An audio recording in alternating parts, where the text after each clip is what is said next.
Friday, everyone. We do have a PowerPoint presentation for you today, but before we get started, I just wanted to share a personal story. 3 weeks ago, I started not feeling well, and it got worse and worse and worse. And by Thursday, I was hunched over. I could not move. I was in so much pain, and my husband happened to have a COVID test appointment at the local urgent care. And he's like, hey, do you want to come with me? And I'm like, no, I'm fine. And by 9 a.m., I was in so much pain, couldn't move. And I got my shoes on and I'm like, okay, I think I'm ready to go to the urgent care. So he takes me to the urgent care and I'm puking in the lobby. I know, gross. But urgent care was like, we can't see you. You have to go straight to the emergency room. So he drives me to the emergency room. Thankfully, I get in. It's as if they were waiting for me, thankfully, because you don't want to go to the emergency room ever, let alone in a pandemic. And it turns out I had to have an emergency surgery and have my appendix removed. And I was in the hospital for a few days. But I share that story just to paint the picture that not everything is COVID related. You know, we have new laws coming out constantly, especially within the last year. And so much of it has been COVID related. But there are other laws that have been coming into effect over the last year that we want to make sure all of our clients and all of our friends know about. So that's why you have Angela and I here this morning to share with you, and thank you for the well wishes. I appreciate that. If you have any questions at all, just pop them into the Q&A or in the chat, and Angela and I will do our best to funnel them and make sure all of your questions are answered this morning. Okay. So here are today's topics. Thank you. And so so one of the big changes, of course, which happens every single January, is minimum wage increases, right? If you are at 25 employees or less, it is currently at $13 an hour. And if you are at 26 employees or more, you're at $14 an hour. Yes, and one of the things that you all need to remember is that with the minimum wage change, that also means an increase to the minimum salary requirements for paying salaried employees. For employers with 26 or more employees, that salary threshold is now $58,240. For employers with 25 employees or less, it's $54,080. That's annualized, obviously. So you need to do a review of all your salaried employees and make sure that for 2021, everybody who you are paying under salary, along with other things, but that the salary minimum is met for the size of your business. Right. So just if you have anybody making somewhere in the $50,000 to $60,000 range, or 60,000 and under, just have a quick chat with one of us or your local employment attorney just to ensure that, you know, they're still exempt and properly paid. Because we have had clients over the years get hit with that come March, not realizing that minimum wage increased in January. So something to always keep in mind. The other thing, really quick, if you are in, you want to also make sure that you're consistent with your local laws as well. For example, Los Angeles has its own minimum wage ordinance. I believe Pasadena does as well. So just double check with your local ordinance to make sure that you are in compliance with that as well. Right.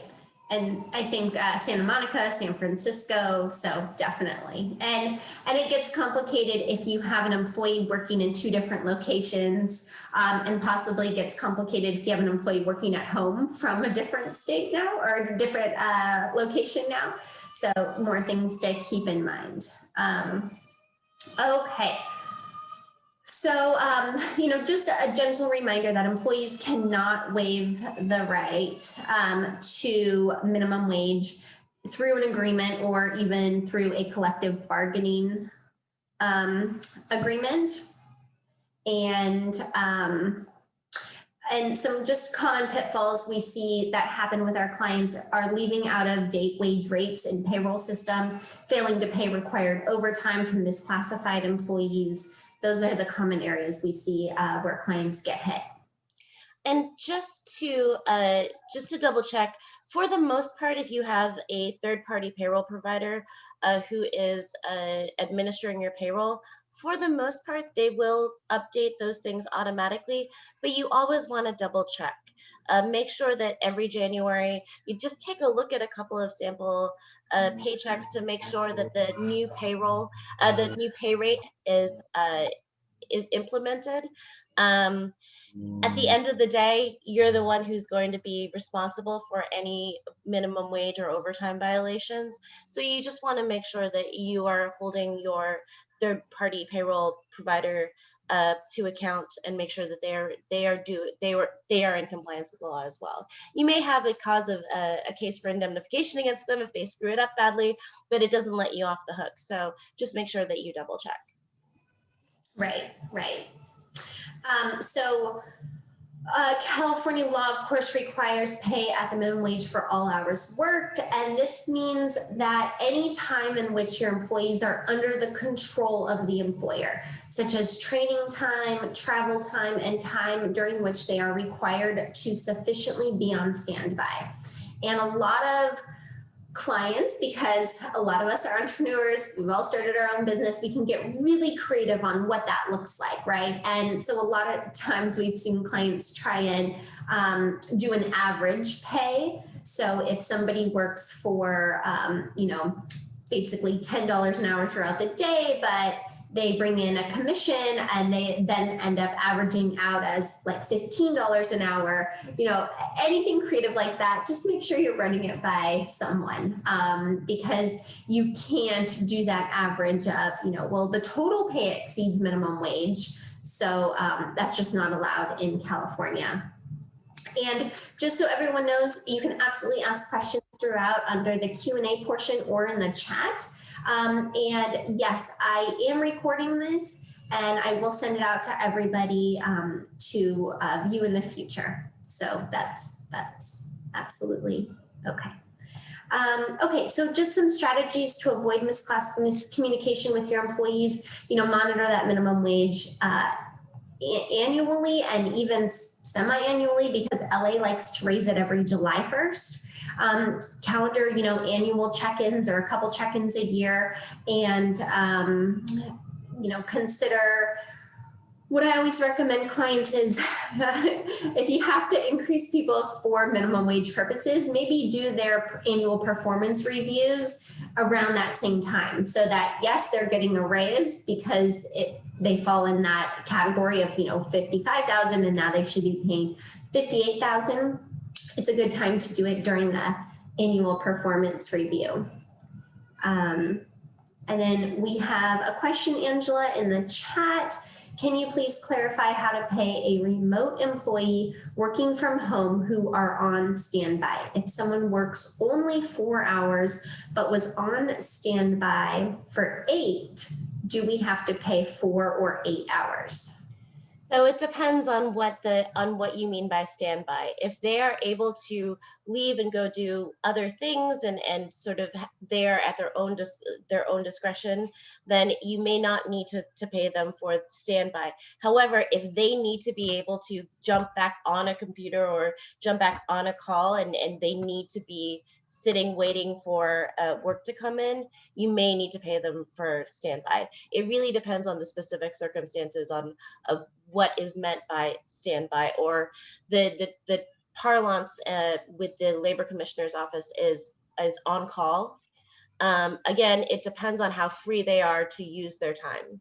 And if you want to touch back with us about that, we can kind of walk you through what is technically not on call, paid on call time, and what is paid on call time. Perfect. Thank you, Angela. Okay.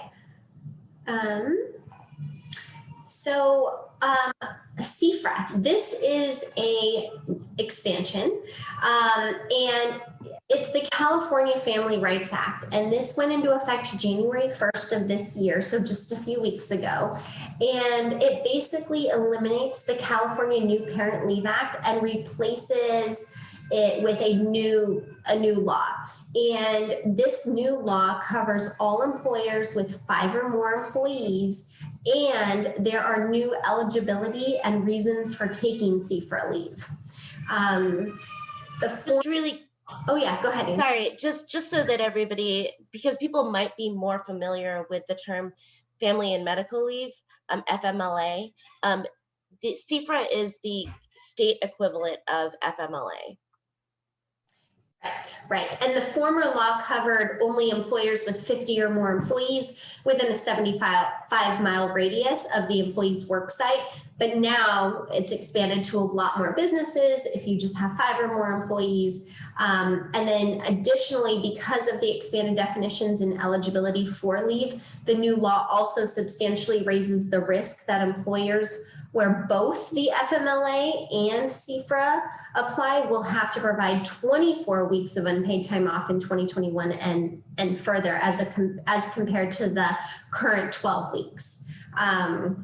So there may now be employers and employees where FMLA does not apply, but CFRA does. So let's get into that just a little bit so you can understand what the expansion has to do. So in addition to expanding the number of employers required to provide this leave, it also expands the definition of what a family member is.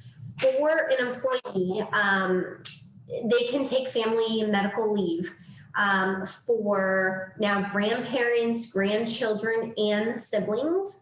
And then also, the new law expands the definition of what it means to be a child. Previously, a child meant someone under the age of 18 and incapable of self-care because of a mental or physical disability. Now, CFRA erases those boundaries, and an employee will be able to take leave for a domestic partner's child and for a child with a serious health condition, regardless of the child's age.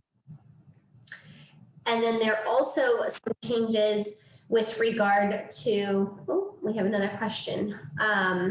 One of our lovely clients is asking, does this apply if you have employees outside of California? So my understanding of the law is generally no.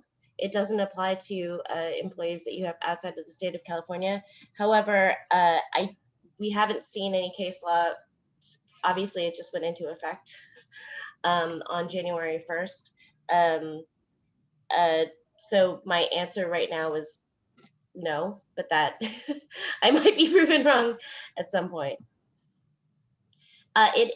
Sorry, there's a question, is the rule 5 or more employees in the company or at a location? The current language of CFRA with the expansion is 5 employees total. Right. And and we'll get into anti-sexual harassment training and everything else a little bit later on in the presentation. But if you are on payroll, if your spouse is on payroll and you have 3, part-time assistants, that counts as 5. So it's easy to get to 5 employees. And just really quickly to just clarify what I just said, remote employees outside of the state of California are counted in the employee count when you're determining whether or not you have 5 or more employees, but leave is not necessarily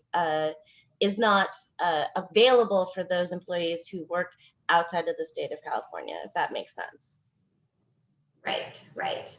So while the FMLA provides employees with leave for certain qualifying military exigencies, the new CFRA, or the CFRA previously did not. The new CFRA, however, includes military exigencies as a qualifying reason for leave and adds registered domestic partners to those for whom an employee can take military exigency leave. The new CFRA also expands parental rights to take leave to bond with a new child. Under the previous CFRA, an employer could insist that parents who each worked for the same employer take only 12 weeks of parental leave between them, as opposed to each taking 12 weeks.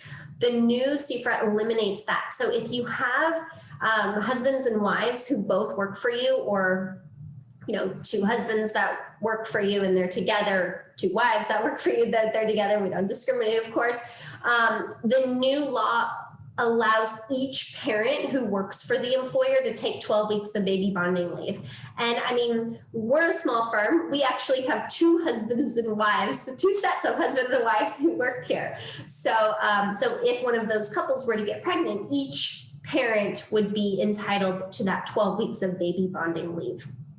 And then lastly, to cover key employee, under the FMLA and former CFRA, an employer could refuse to reinstate an employee who is on an otherwise protected leave of absence if the employee is among the highest paid 10% of the employer's employees, and if reinstating that employee would cause substantial and grievous injury to the employer. And while the FMLA maintains that key employee exception, the new CFRA eliminates it. So there's a lot to navigate here if you fall within that and you have an employee who has questions on leave. The big question though, you know, that Angela and I get, well, what does this mean for my business? It basically means that if you have between 5 and 50 employees as of December 31st, 2020, you weren't covered by this law, and then January 1st you are. So CFRA now applies to most California employers, providing most California employees with that 12 weeks of job protective leave. In addition, because of the new CFRA's expanded reach, larger California employers will be at a significantly increased risk of having to provide 24 weeks of protected family leave instead of just 12. So for example, an employee who takes 12 weeks of CFRA leave to care for a grandparent or grandchild or sibling will only be using the California leave, not the FMLA. The FMLA doesn't cover, you know, grandparent, grandchild, sibling. But the employee is legally entitled or can legally use their remaining FMLA leave to care for themselves, a spouse, a child, or a parent. So, and then I see a question come up. We're gonna get to that on the very next slide, I promise. And just as a result of these significant changes to CFRA, many California employers will need to review their policies to ensure they're compliant. You know, many smaller businesses want to begin planning for employee leave of absence that they may have previously never had to provide. And because CFRA requires that all employers with handbooks include a CFRA policy, employers with handbooks, you know, review and revise, right? These are important changes that need to be included. Angela, did you want to add something?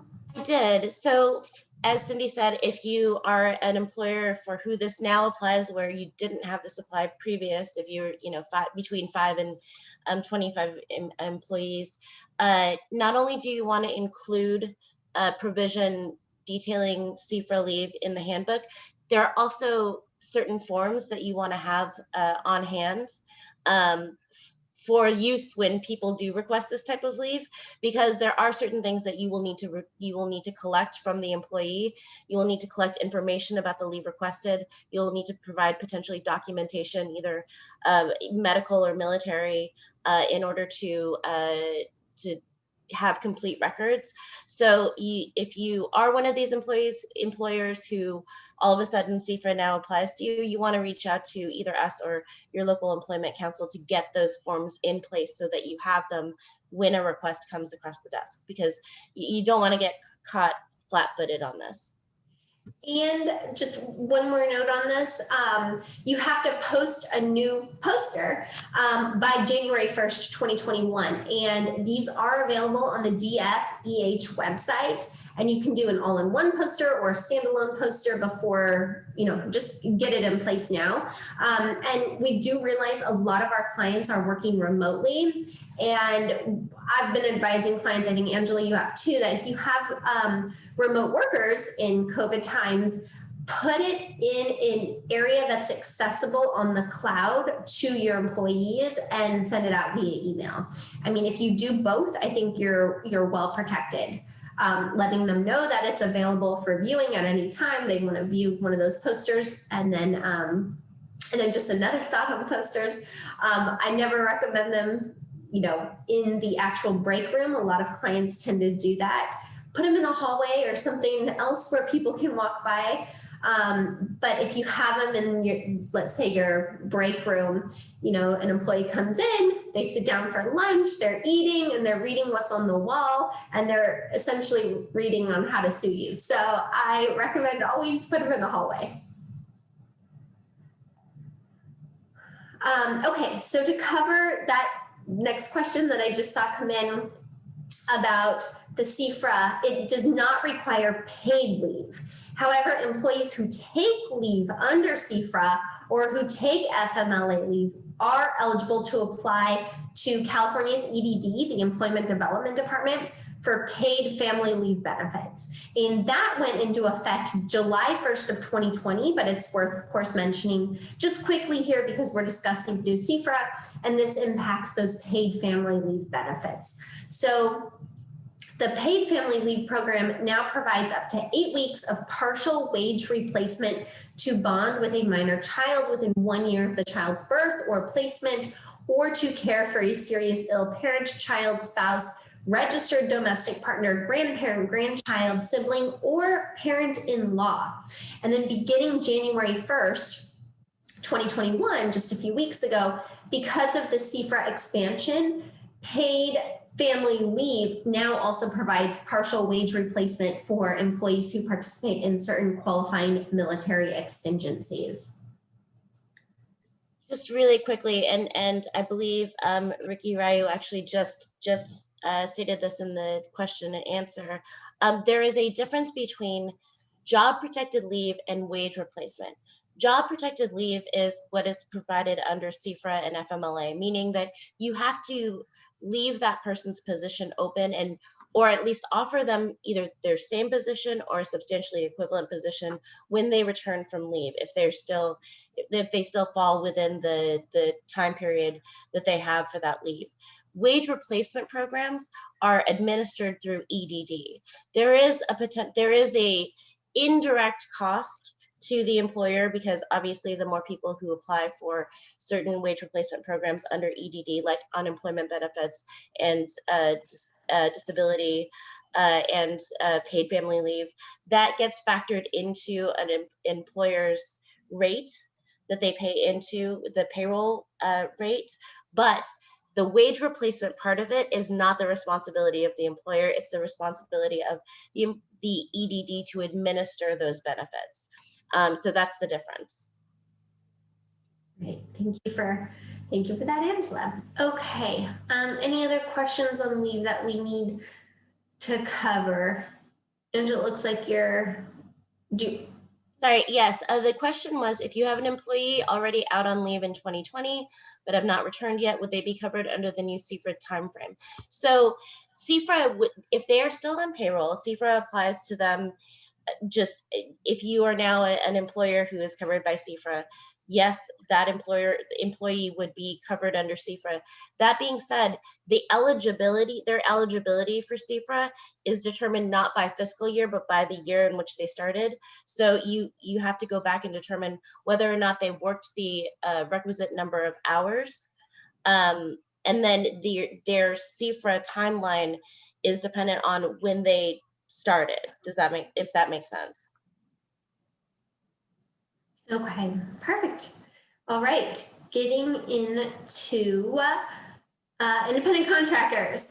All right, if I can emphasize one main point is that calling somebody an independent contractor, of course, does not make them an independent contractor. And I think you've all heard Angela and I jumping up and down for pretty much 3 years now saying, you know, it's very difficult to have somebody as an independent contractor. These terms are defined by law and you can't even circumvent them by agreeing otherwise. I can't even tell you guys how many clients we've had come to us who are sued by somebody who wanted to be an independent contractor and even provided the independent contractor agreement and like did everything they can to try to be an independent contractor, but it's really a legal analysis. We'll cover it here briefly, but there is a lot that goes into somebody who is properly classified as an independent contractor. And the presumption is that every single person who works for you is presumed to be an employee. If you want to prove otherwise, you have to likely prove this ABC test. And just as a reminder, the ABC test comes from Dynamax, which happened in April 2018 as a California Supreme Court case.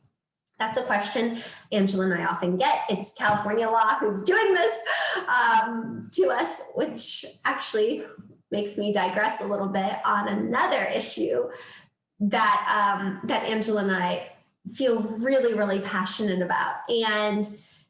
And basically, well, let me cover what the ABC test is just as a reminder. So, you know, part A of the test is that the worker is free from the control and direction of the hirer in connection with the work. Part B is where every single client was having issues proving otherwise, that the person who's working for you performs work that is outside the usual course of the hirer's business.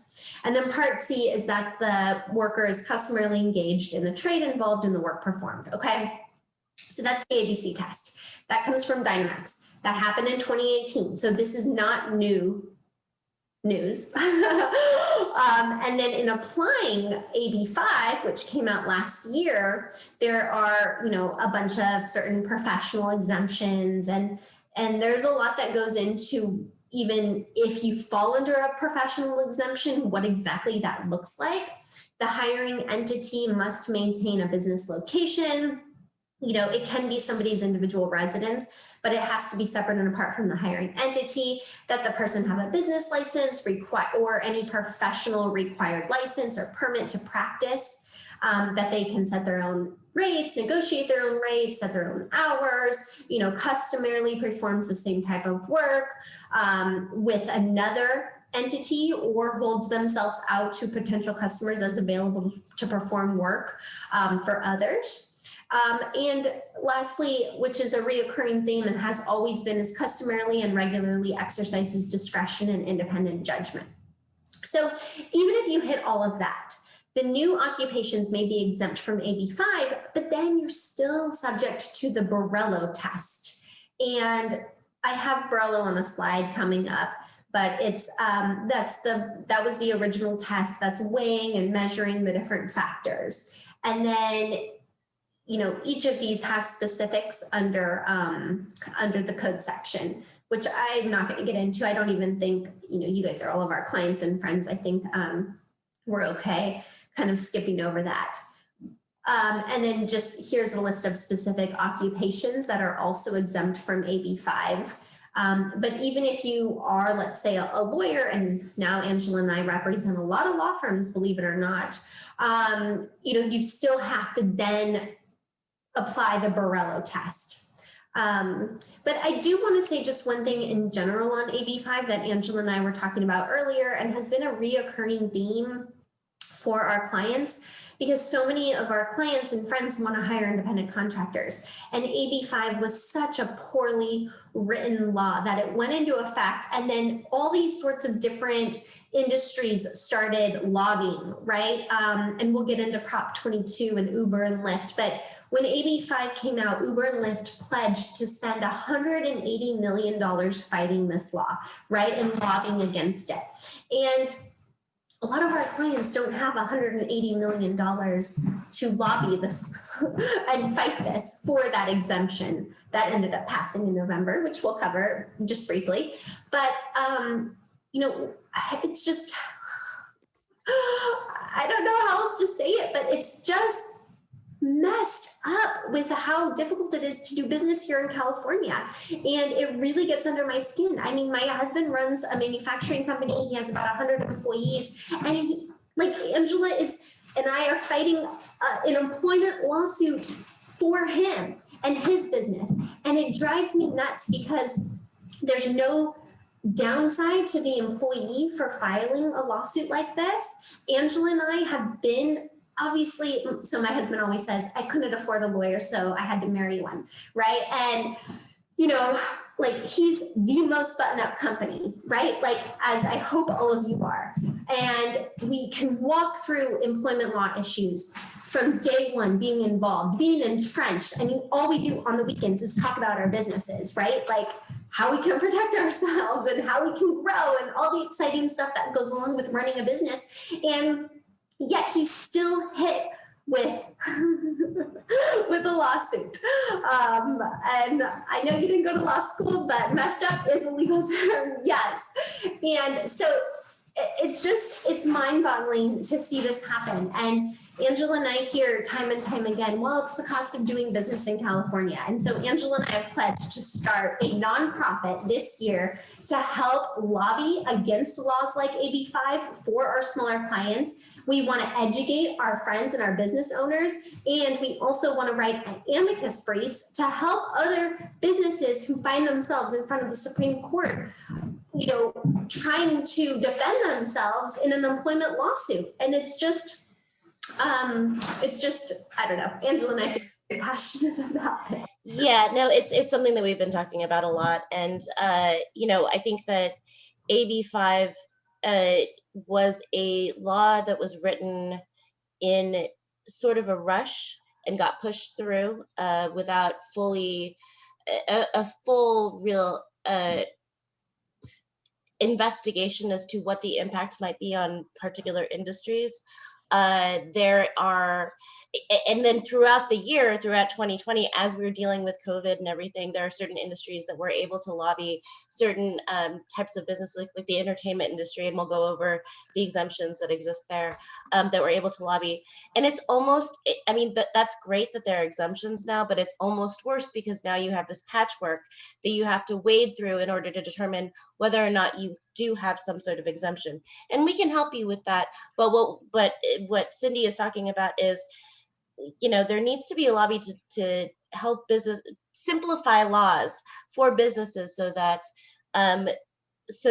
doing business in California is not this constant quagmire and minefield of, well, okay, but they, you know, yes, AB 5 was passed on January 1st, 2020, but then we have 2257 that was passed, you know, in September, and now what do I do? And we have clients who came to us in January and said, okay, well, now we gotta comply with AB 5, and I'm going to restructure my whole business to become compliant with it. And so they do, and they do it in good faith. And then September rolls around and 2257 comes into play, and they're like, okay, well, now I can go back to I go back to doing things the way that I was doing things before. And so that's kind of the thought process behind our lobbying idea. California law for all of us. Just really quick, there's a couple of things that I wanted to go back on. Cindy, you had showed the slide of the ABC test, and I wanted to go back and clarify. We have a question on the B part of the test, and as you mentioned, Cindy, that's the part that people have the most problems with. The way to think of it, here's a really a simplified example. Say you own a clothing store. Prior to Dynamex, you could contract with, for example, a seamstress to create one piece of clothing for your store. And she could be an independent contractor, and you could meet all of the standards of Borello under the independent contractor test, right? Post Dynamex, she's probably not appropriately an independent contractor anymore, because she is creating a piece of clothing, which is the underlying course, your usual course of business. It is work that is specifically in your course of business. So where you would have been able to pay her as a contractor pre-Dynamex, the B element of the ABC test now makes it so that you probably won't be able to treat her as an independent contractor anymore, her or him, sorry, not or them. On the flip side of that, say you have a bathroom in your store for customers, and that bathroom, the toilet clogs up, and you have to call in a plumber.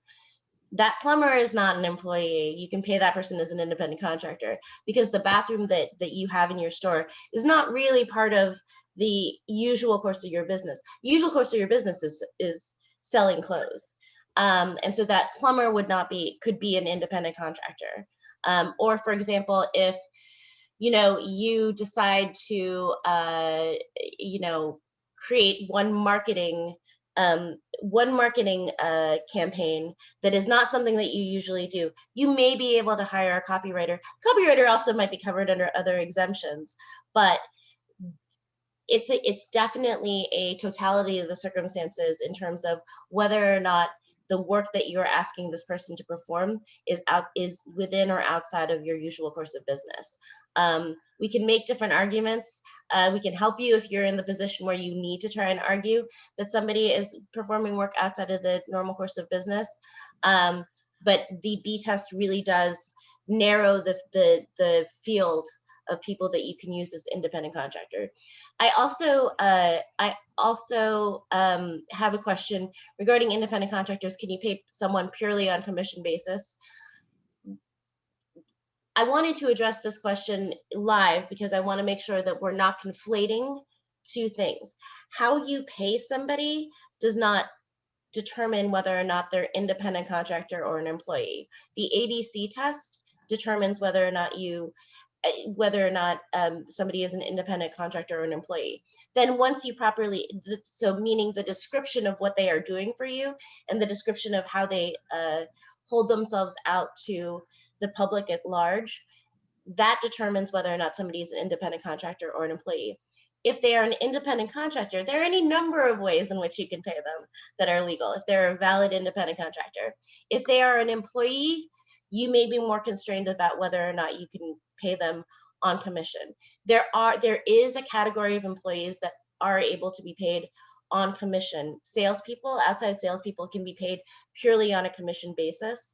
But that is an employee, not an independent contractor. And that's because the underlying purpose of what they are doing is within the usual course of your business. So I just wanted to make sure that I clarified, we don't want to conflate two different things, meaning how somebody is paid with whether or not they're an independent contractor or an employee.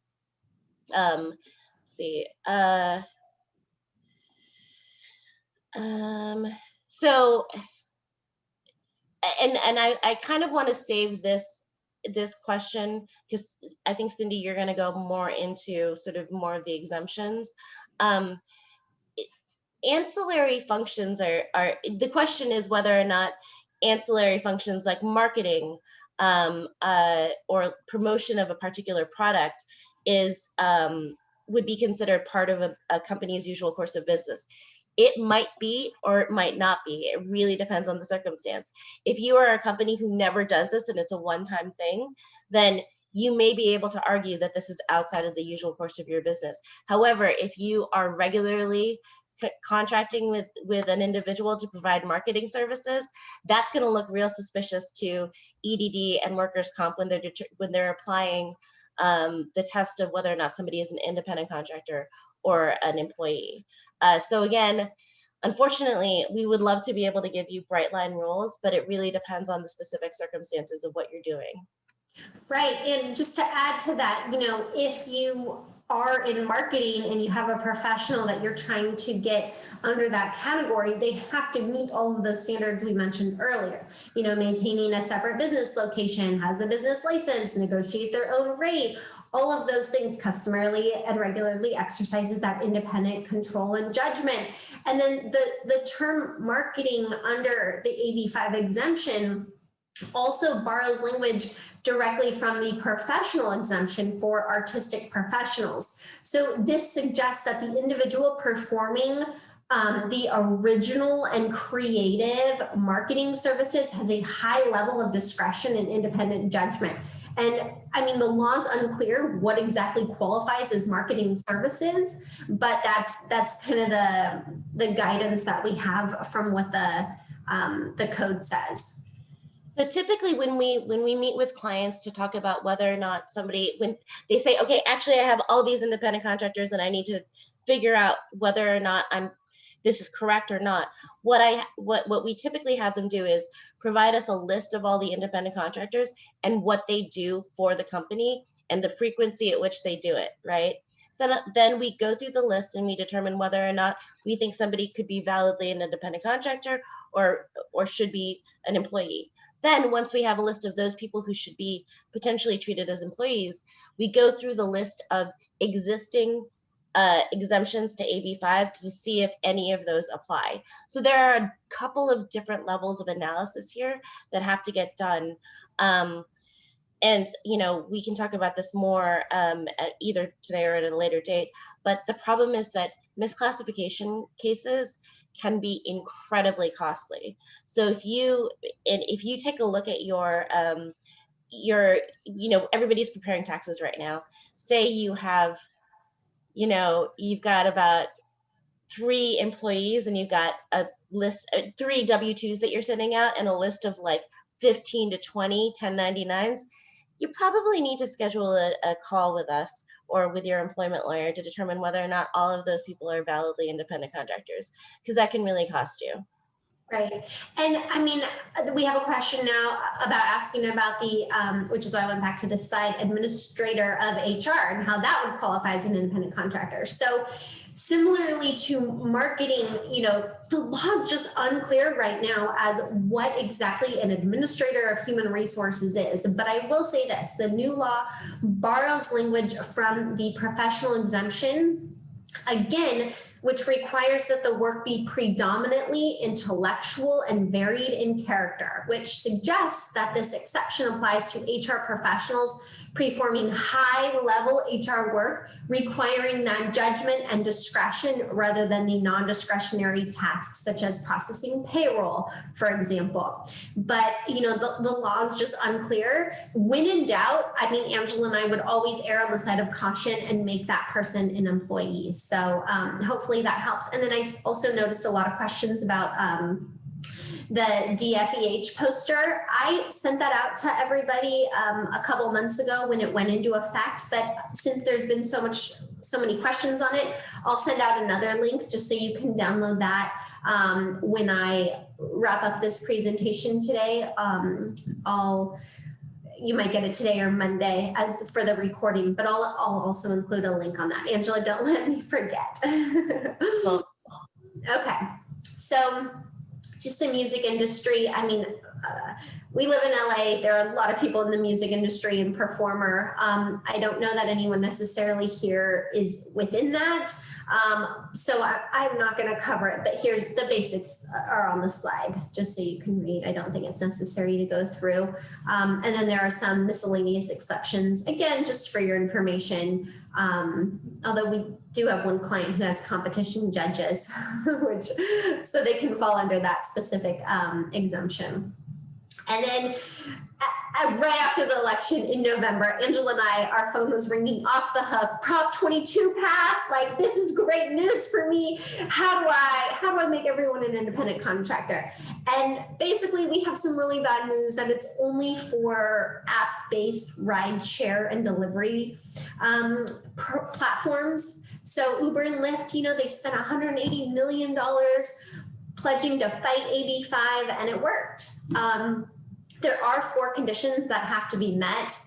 I don't think it's necessary to go into them. Just frankly, I don't think it applies to anyone. But the bottom line here is that Prop 22 probably has no impact on your business unless you are in an app-based ride share and delivery platform. And we have had clients in the past who have those platforms. So if that is you, great. I'm happy to share with you those 4 steps.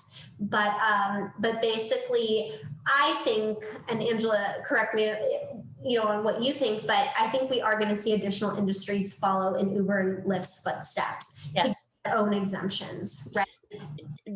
There are somewhat glaring omissions to the current exemptions.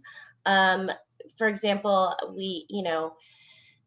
certain types of therapists, certain types of, there's a lot of industries that are currently left out where AB 5 does not make sense. The independent contractor versus employee dichotomy that is happening right now does not make sense for those industries because of how they developed. And I think that, COVID sort of derailed some of those industries from their lobbying efforts, but I think that we're going to continue to see an ongoing tweaking of AB 5 as we move forward. Right.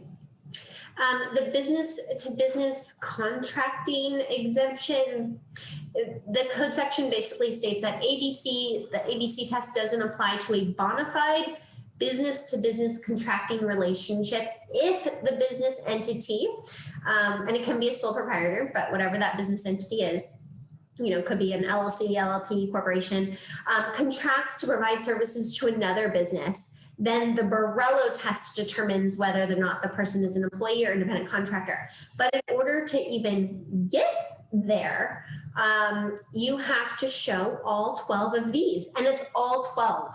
So if you want to fall under the business-to-business contracting criteria, all 12 of these things have to be met. And then you're still not done, because that next thing is applying Borrello. So, I don't know, Angela, if you want to add to this, but I do, just a little bit. The one thing that from the last slide, just really quickly, there's a bullet point. Some of these are pretty self-explanatory. The one thing that I do want to point out: provide services directly, and provide a little bit of clarification on that.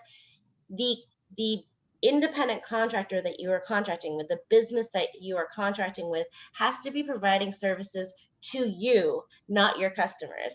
Meaning that if you contract with somebody, let's say you're an ice cream shop, and you contract with somebody to sell ice cream in your shop to your customers, that person they're not going to fit under this criteria, even if everything else holds. It's a weird example I used, and I'm sorry, that was just off the top of my head. But the services, they have to be providing the services to you, not to your customers. And the reason that is because if they are providing services to your clients, to your customers directly, you create the appearance that that person is part of your organization and is providing services on your behalf. So it needs to be somebody who's providing services to you directly. I just wanted to specify that, because I think that's the only one that is maybe is not as self-explanatory as the other points. Right. And I mean, Angela and I reviewed a lot of independent contractor agreements over the years. Even so, when clients get sued, they say, well, I have an independent contractor agreement.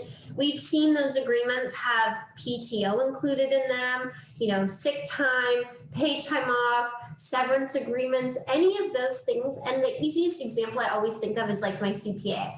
If I change CPAs, I'm going to write them a severance check, right? Like I'm changing CPAs. I'm going from one to another, which, mind you, if anyone needs a CPA, I have a really good one. And I'm always happy to make any introductions I can for people. But yeah, it's just, I use that as the basic example. As a classic independent contractor who, properly fits under an independent contractor.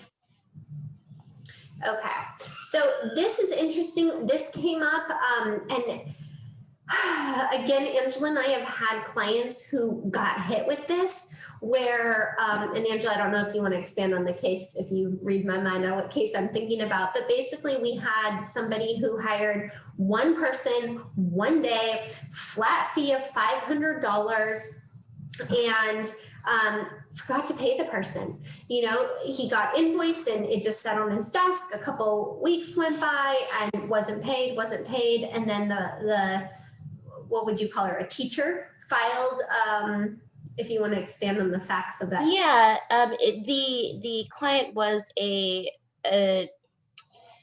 basically set up a shoot. So a one-day shoot. So they had a bunch of different people come in.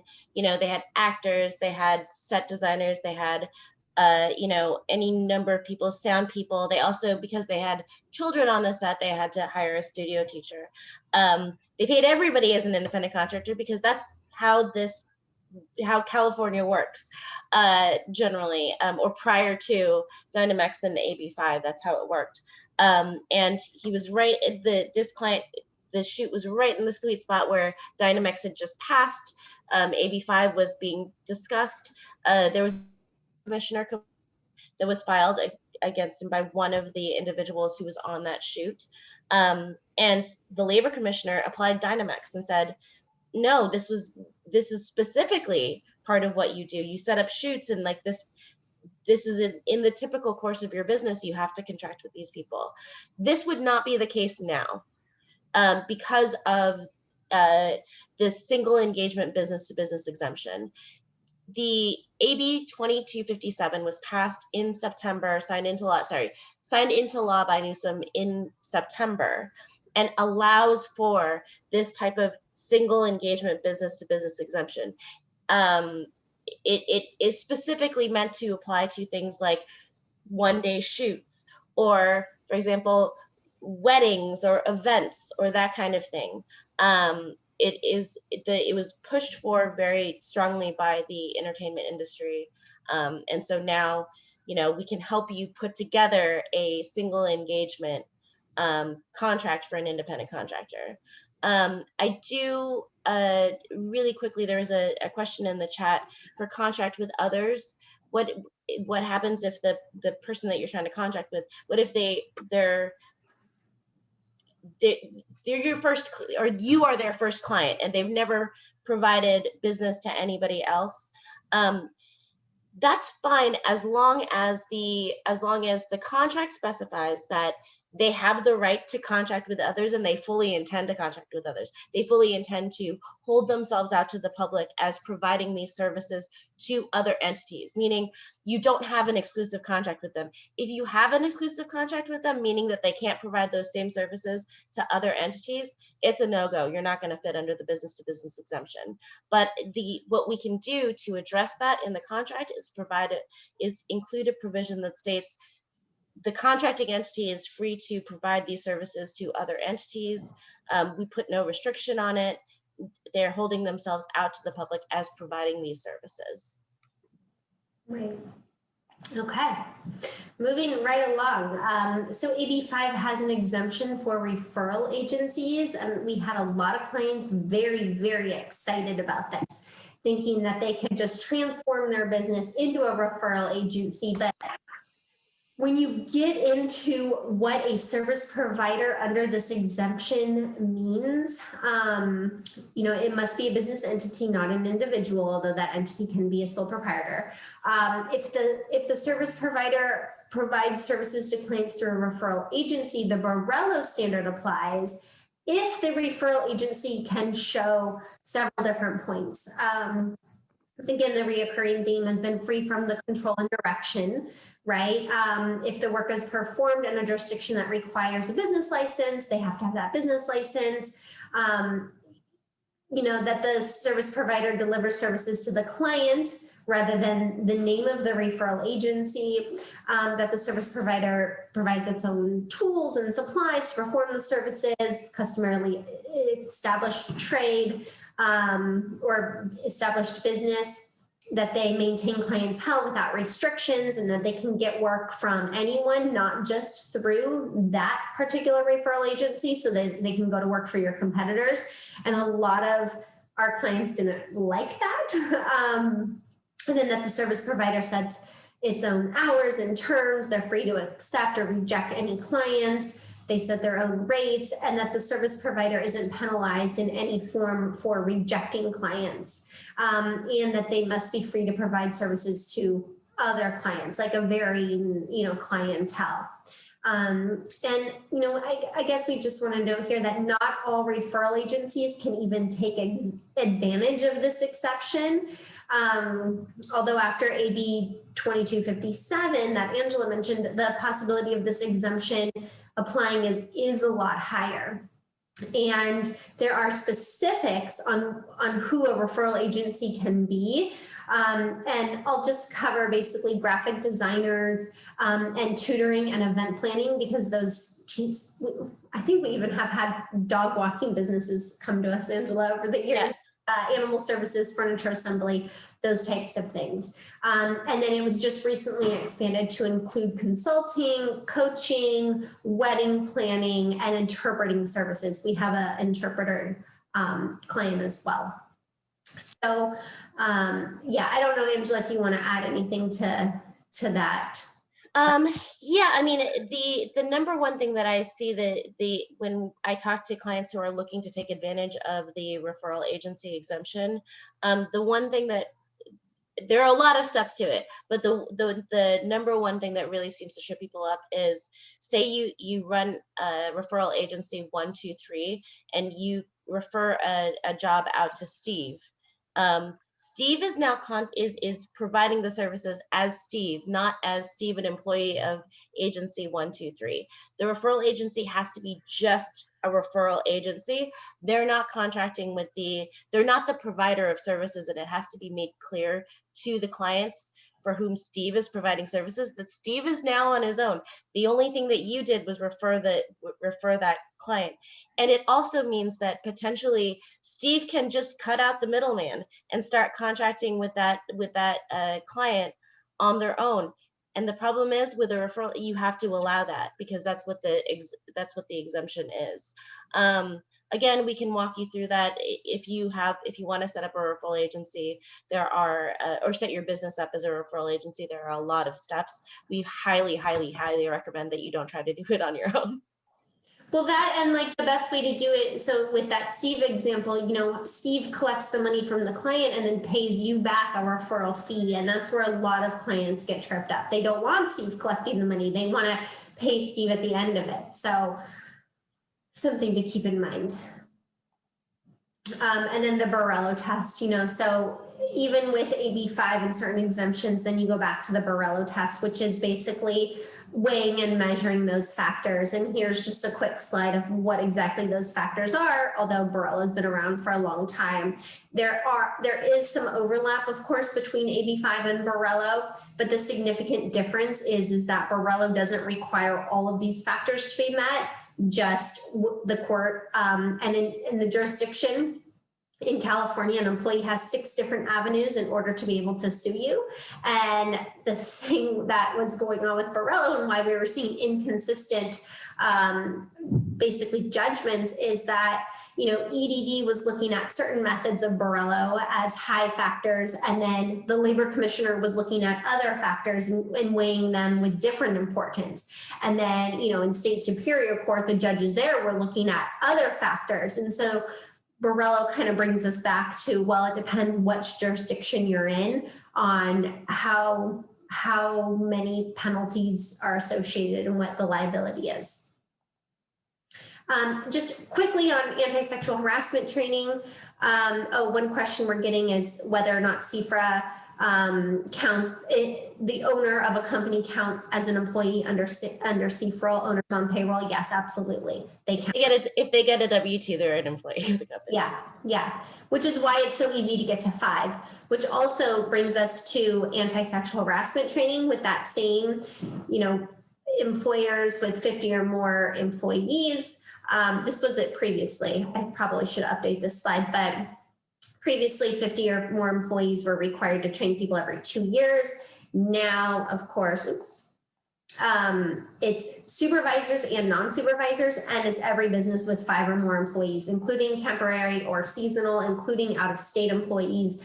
It's easy to get to 5. So just train everybody. I sent out a link on this a few months ago too. California now offers this training for free. So if you want the link, just email me. I'm happy to send it out. Additionally, some clients want to pay for anti-sexual harassment training just because there are some benefits to it. If you want to do that, Angela and I are happy to walk you through it. It's not necessary, of course, so it could save you some money. But anytime we do anti-sexual harassment training in person or on Zoom, we kind of, I don't know how to say this, keep our eye out for anyone who might have a little red flag above their head or who's asking specific questions. Like, I don't know if you want to go over any of the questions that you've asked. Whenever I go over the sort of whether or not you can get into a relationship with a coworker or supervisor, there's always that 1 or 2 people who want to ask me a million questions about exceptions and what the scope of that is. I usually keep my eye on that person. Yeah, or does it count if I lick my lips and look at the person? It's just like, how creepy are you, right? So we we tend to recommend that for certain clients. But basically, with new employees starting this year, and hopefully everyone got everyone trained by the end of last year. So you had until December 31st to get everyone trained. If you haven't yet, get them trained now. Email me for the link. My email address is on the bottom of every slide. But For employees who are hired this year, and we've been doing a lot of hiring actually in our firm, that employees' initial training must be completed within 6 months of hire or promotion, and then every 2 years thereafter. If you have a seasonal business, and we have a lot of businesses that we represent that are seasonal, they contract and expand throughout the year. You know, if they're a CPA firm or if they're a tree lighting company, Christmas tree lighting company, anything like that, if they're seasonal, the employees hired to work less than 6 months must receive training within the first 30 days of hire or before they work 100 hours. And the California Department of Fair Employment and Housing has created a free online training course, and that can be found on their website. So yes. Okay. Supervisors get 2 hours of training, non-supervisors get 1 hour training. If you had an employee trained in 2019, a refresher is not required until 2021. And the compliance deadline was January 1st, so it was a few weeks ago. On just some COVID updates, because COVID is still, very, very relevant. In September, Governor Gavin Newsom signed AB 685, which basically amends the labor code to grant California's division, or OSHA, I'll just say Cal OSHA, authority to issue orders prohibiting use in certain circumstances where COVID-19 presents an imminent hazard, and citations alleging serious violations of occupational health and safety requirements related to COVID-19 without giving employers 15-day pre-citation notice. So the law also mandates a written notification to all employees following known potential exposure to COVID-19 in the workplace, which Cal OSHA has authority to enforce, and notification to local and state public health departments of COVID-19 outbreaks. We'll get into what an outbreak is, but the law mandates a written notification to all employees, following a known potential exposure to COVID in the workplace. And written notification to employees must be provided to all employees who were present at the same work site as someone with COVID-19 during the infectious period. For an individual who develops COVID-19 symptoms, the infection period for COVID-19 begins 2 days before the individual first developed symptoms. The infectious period then ends when the following criteria are met. So 10 days have passed since symptoms first appeared, and at least 24 hours have passed with no fever, without the use of Tylenol or any other fever-reducing medication, and whose other symptoms have improved. So for an individual who tests positive but never develops symptoms, the infectious period for COVID-19 begins 2 days before the specimen for their first positive COVID-19 test. And then that infectious period then ends 10 days after the specimen for their first positive COVID-19 test was collected. So these time periods are really important for determining which other employees may need to receive that written notification. And then additionally, the California Department of Public Health issued additional guidance that defined what the term outbreak means in a non-healthcare workplace. And outbreak is now defined as 3 COVID-19 cases among workers at the same worksite within a 14-day period. And I don't know what people did for New Year's this year, but so many of our clients had outbreaks in the first 2 weeks of January. A COVID-19 case is someone who has a positive COVID test, is diagnosed with COVID by a licensed healthcare provider, is ordered to isolate for COVID by a public official, or dies due to COVID as determined by a public health department. So I think I covered everything. I don't know if there's anything else you want to add, Angela, on this. Okay. Perfect. Just one thing, I guess, on FFCRA leave. Angela and I have been jumping up and down about FFCRA leave since it came out in March. And it's now been extended through March 31st of 2021. So it's no longer mandatory. It is now at the discretion of the employer as to whether or not you want to provide FFCRA leave to your employees. Remember, 2020, it was mandatory. This year, it's extended through March 31st, and it's just up to your discretion. Okay, so just quickly, I think we're going a little over, so if you have to jump off, no problem. But the previous version of California Labor Code section provided that any person who believes that he or she has been discharged from employment or discriminated against has to file a complaint within 6 months. And now that period has just expanded through 1 year. Additionally, there's a new provision that authorizes courts to award attorney's fees to a plaintiff who brings a successful action for a violation of the law's whistleblower protections that prohibit an employer from retaliating against an employee who discloses suspected violations of law. And this is happening a lot, these whistleblower claims. We see basically when an employee says, I don't feel safe here, you're not doing everything according to OSHA standards or federal standards. And so we see that happening quite a bit. Just a quick change with employee settlement agreements. There's an exception to the prohibition of no rehire provisions in settlement agreements. I won't go into specific detail here. This is just interesting information, the corporate board diversity requirement. I know none of you are publicly traded companies, but moving forward, effective January 1st, all publicly traded corporations listed on a major US stock exchange whose principal executive offices are located in the US have a minimum of 1 director from an underrepresented community, and that's someone who self-identifies as Black, African American, Hispanic, Latino, Asian, Pacific Islander, Native American, Native Hawaiian, or Alaskan Native, or who self-identifies as gay, lesbian, bisexual, or transgender. The fines are pretty steep, $100,000 fine for the first violation, $300,000 thereafter. And the only reason why I bring this up is because I anticipate that this bill will face numerous legal challenges. I know one lawsuit's already been filed in Los Angeles on equal protection grounds. So, and oftentimes, they start with the big companies and then eventually it funnels down to smaller businesses like ours. We're seeing a lot of the changes now take place with 5 or more employees.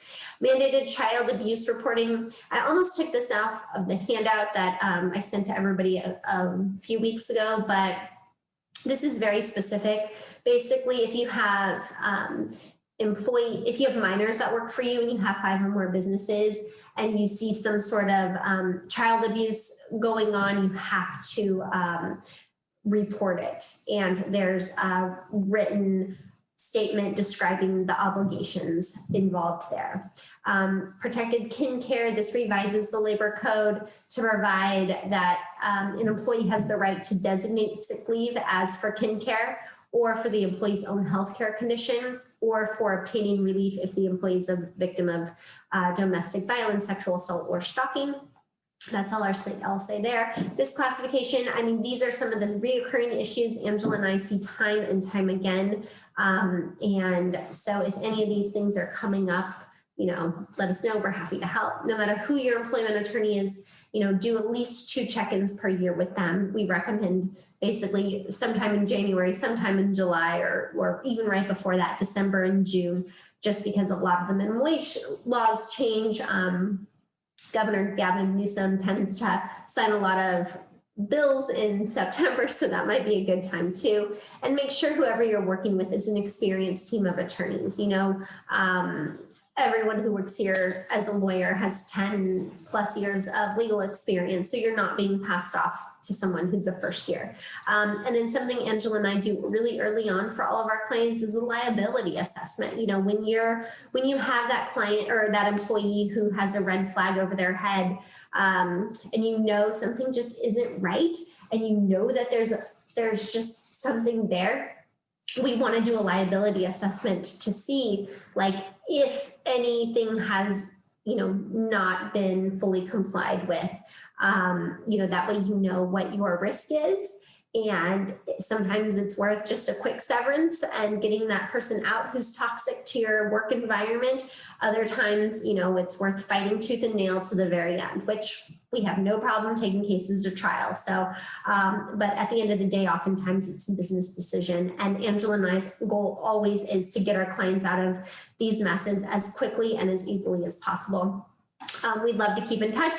Obviously, you're on our radar to some degree, but our email, phone number, office line.